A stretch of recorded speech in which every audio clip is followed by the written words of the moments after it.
ఆండాళ్ దివ్య తిరువడిகளே శరణం. ఈరోజు 20వ పాశురం. ఈ పాశురంలో అమ్మవారి కవితా సౌందర్యం, ఆ భావ వ్యక్తీకరణ ఒక కొత్త స్థాయిలో ఉంటుంది. 19వ పాశురంలో కృష్ణ పరమాత్మను, నీలాదేవిని ఇద్దరిని కలిపి లేపే ప్రయత్నం చేశారు, స్తోత్రం చేశారు. 20వ పాశురంలో కూడా అది కొనసాగించబడుతూ ఉన్నది. ముప్పత్తు మూవర్ అమరర్కు మున్ సెన్రు కప్పం తవిర్కుం కలియే துயிலெழாய் செப்பமுடையாய் திரளுடையாய் செத்தார்க்கு வெப்பம் கொடுக்கும் விமலா துயிலெழாய் செப்பென்ன மென்புலை செவ்வாய் சிறுமரங்குல் நப்பின்னை நங்காய் திருவே துயில் எழாய் உக்கமும் தட்டொழியம் தந்தன் மணாளனை இப்போதே எம்மை நீராட்டேலோரெம்பாவாய். 33 அமரர்க்கு முன் சென்று கப்பம் தவிர்க்கும் కలియే తుయిల్ ఎళాయ్. 33 కోట్ల మంది దేవతలకు ముందుగానే పోయి వారి ముందు నిలిచి భయాన్ని తొలగించే బలశాలి, నీవు నిద్ర నుండి లేవవలసినది. ఇది ప్రార్థన. ఈ 33 కోట్ల మంది దేవతలు ఎవరు? ఇక్కడ కోటి అంటే 1 crore అని కాదండి అర్థం. 1 తర్వాత 7 సున్నాలు పెడితే వచ్చే కోటి కాదు, 33 వర్గములు అని దీని యొక్క అర్థం. ఈ 33 వర్గములు 33 దేవతల ద్వారా సూచించబడుతుంది. ఆ 33 మంది ఎవరు? 12 ఆదిత్యులు అంటే 12 మంది ఆదిత్యులు, అష్టవసువులు 8 మంది. ఇప్పుడు ఎంతమంది అయినారు? 12, 8, 20. ఏకాదశ రుద్రులు అంటే ఇంకొక 11 మంది. 20, 11 కలిపితే 31. 2 అశ్విని దేవతలు, వీళ్ళు కలిస్తే 33 అయినారు. అంటే 33 వర్గములు.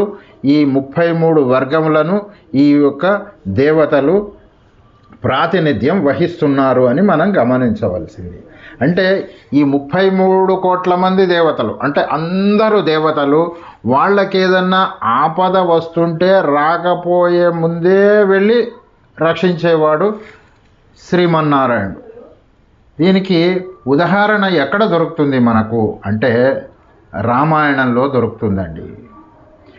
దశరథుడు పుత్రకామేష్ఠి యజ్ఞము చేయటానికి పూనుకున్నాడు, ప్రారంభించాడు. అప్పుడు దేవతలంతా అక్కడికి వచ్చారండి. గతంలో యజ్ఞయాగాదులు చేస్తే దేవతలు దిగి వచ్చేవాళ్ళు. అక్కడ బ్రహ్మగారు వచ్చారు. ఆ బ్రహ్మ చుట్టూ అందరూ దేవతలు వచ్చి చేరి ఆయనతో అడుగుతున్నారు, అయ్యా తమరు రావణాసురుడికి అనేక శక్తులు ఇచ్చారు, ఎవరితో మరణం లేకుండా మీరు అతనికి వరాలు ఇచ్చేశారు, ఇప్పుడు మా పరిస్థితి ఏంటి? అందరు దేవతలను, అప్సరసులను, గంధర్వులను, కిన్నెర్లను, కింపురుషులను అందరినీ బాధిస్తూ ఉన్నాడు అని అంటే బ్రహ్మగారు ఒక్క నిమిషం ఆలోచించి నాకు ఒక విషయం గుర్తుకొచ్చింది, నరులతో చనిపోకూడదు అనేటువంటి కోరిక, ఆ వరము రావణాసురుడు కోరనే లేదు అని చెప్పి మాట్లాడుకుంటున్నారు. శ్రీ మహావిష్ణువు వాళ్ళ మధ్యలోకి వచ్చాడు, బ్రహ్మగారి పక్కన నిల్చున్నాడు. వాళ్ళు అడగక ముందే నేను మిమ్మల్ని రక్షిస్తాను అని చెప్పాడు. అంటే వాళ్ళు కోరుకోకముందే వరాన్ని ఇచ్చేశాడు. నేను మిమ్మల్ని రక్షిస్తాను అని అభయం ఇచ్చేశాడు. అటువంటి స్వామి నీవు నిద్ర నుండి లేవవలసినది అని ప్రార్థించారు. తరువాత ఏమంటున్నారు? సెప్పముడయాయ్ తిరలుడయాయ్ అంటే ఆర్జవము కలవాడా, పరాక్రమము కలవాడా. ఆర్జవము అంటే మనోవాకాయ కర్మలలో ఏకరూపత కలవాడా అని దీని యొక్క అర్థం. నీవు మనోవాకాయ కర్మలలో అంటే నువ్వు ఏది చెప్తావో అదే చేస్తావు, అదే మనసులో భావిస్తావు. అటువంటి ఆర్జవం ఉన్నవాడా. శత్తార్కు వెప్పం కొడుక్కుం విమల తూయిలెళాయ్ శత్రువులకు భయజ్వరాన్ని కంపాన్ని కలిగించిన ఓ నిర్మల హృదయుడా నీవు నిద్ర నుండి మేల్కొనవలసింది అని ప్రార్థిస్తున్నారు గోపిక. తర్వాత ఆ నీలాదేవిని ఎంత మృదు మధురమైన మాటలతో మేల్కొల్పుతున్నారు. దాని యొక్క అంతరార్థం ఏంటి ఒకసారి చూద్దాం.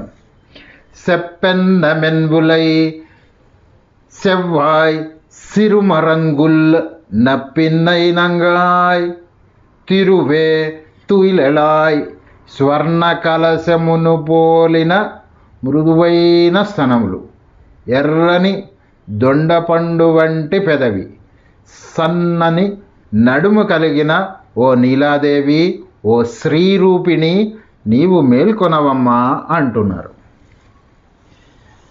ఇక్కడ ఈ స్తనాలను వర్ణించారు. నిన్ననే మనం అనుకున్నాం భక్తి జ్ఞానము స్తనములకు ప్రతీకలు. మనం అనుకునేటువంటి భౌతికమైన వర్ణన కాదు. ఇది బాగా గుర్తుంచుకోవాలి. ఇక్కడ ఇంకా సున్నితంగా స్వర్ణ కలశములు అంటున్నారు. ఏంటి స్వర్ణ కలశములు అంటే కాస్త మనం జాగ్రత్తగా దీన్ని గమనించవలసి వస్తుంది.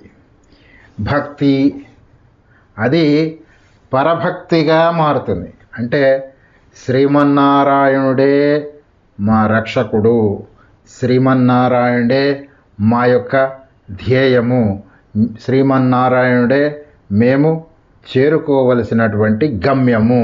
ఇది పరభక్తి. పరమభక్తి, పరమభక్తి అంటే ఈ భక్తి పరభక్తిగా మారి పరమభక్తి అంటే పరమపదానికి తీసుకువెళ్ళగలిగేటువంటి గొప్ప భక్తిని పరమభక్తి అంటారు. కాబట్టి ఇప్పుడు వర్ణిస్తున్న ఆ యొక్క స్వర్ణ కలశములను పోలిన స్థనములు ఏంటి అంటే పరభక్తి. శ్రీమన్నారాయణుని మీద అచంచలమైన విశ్వాసముతో కూడినటువంటి భక్తి మరియు పరమభక్తి. ఈ భక్తి ఎక్కడికి తీసుకెళ్ళగలుగుతుందంటే పరమాత్మను చేర్చగలుగుతుంది, పరమ పదానికి చేర్చగలుగుతుంది. అటువంటి భక్తిని సూచించడానికి ఎంత సౌమ్యంగా శృతిమెత్తగా అమ్మవారు వర్ణిస్తున్నారు. మృదువైన స్థనములట, స్వర్ణ కలశములను పోలిన స్థనములట. అటువంటి స్థనములు కలిగినటువంటి అమ్మా తల్లి నీవు మేల్కొనమమ్మా. మరి ఆ కింది పెదవని వర్ణిస్తున్నారు. ఎర్రని దొండపండు వంటి పెదవి. ఇదేంటంటే మృదు మధురమైన మాటలను చెప్పేదానా, మమ్ములను ఉద్ధరించేదానా నీలాదేవి అని దీని యొక్క భావం. మరి సన్నని నడుము ఏంటండి? ఈ సన్నని నడుము అంటే సన్నని నడుము ఎప్పుడైనా వైరాగ్యానికి సూచన. మాకు వైరాగ్యాన్ని బోధించే తల్లి లే అమ్మా అని పేర్కొ లేచి ఏం చెయ్యాలో కూడా చెప్తున్నారండి అమ్మవారికి. ఎంత మృదు మధురమైన భావన వ్యక్తీకరిస్తున్నారు గమనించండి. ఉక్కముం అంటే విసనకర్ర, తట్టొళియుం అంటే అద్దము, తంద్ ఉన్ మణాళనై ఇప్పోదేయమ్మై నీరాట్. అమ్మా నీ ప్రియునితో కలిసి మేము స్నానము చేసేటట్టుగా మమ్ములని చేయవలసినది, అనుగ్రహించవలసింది. ఏంటి కోరికలండి? స్నానం చేసే వాళ్లకు విసనకర్ర ఎందుకు, అద్దం ఎందుకు, సరే ఎందుకో అనుకుందాము. ఆ ప్రియునితో మేము స్నానం చేసేటట్టు ఏర్పాటు చేయించవలసింది, అనుగ్రహించవలసింది. ఏమన్నా అర్థం ఉందా అండి? అనిపిస్తుంది పైకి, కానీ అది కాదండి. ఇక్కడ విసనకర్ర అంటే వేరు, అద్దము అంటే వేరు, ప్రియునితో స్నానం చేయించడం అంటే వేరు. దేహం మీద స్వేదజలం ఉంటే తొలగించేది విసనకర్ర. ఇక్కడ విసనకర్ర అంటే అమ్మవారి కటాక్షం.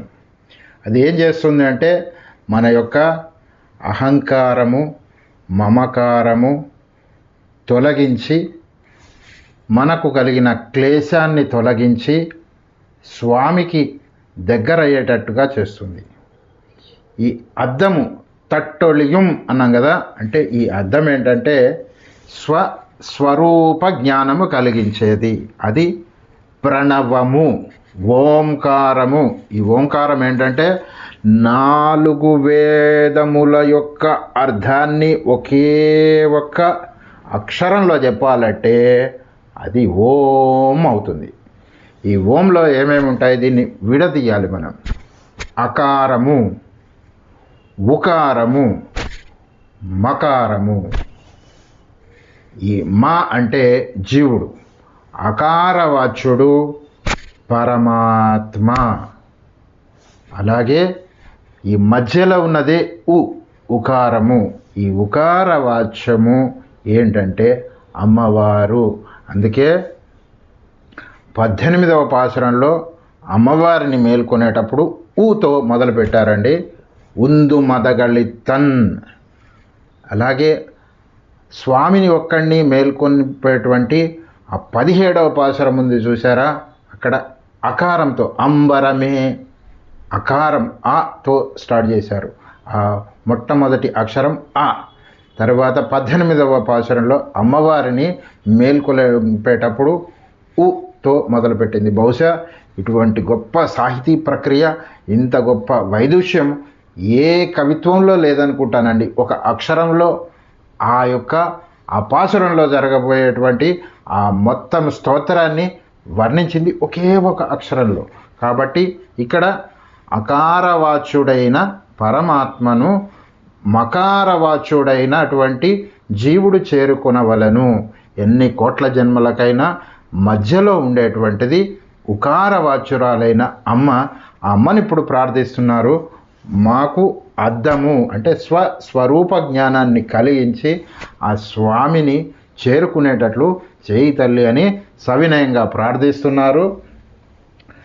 ఆ చిట్ట చివరిది తందున్మలై ఇప్పోదే అమ్మై నీరాట్టము అంటే మనం చెప్పుకున్నాం గతంలో, భగవత్ సంశ్లేషము.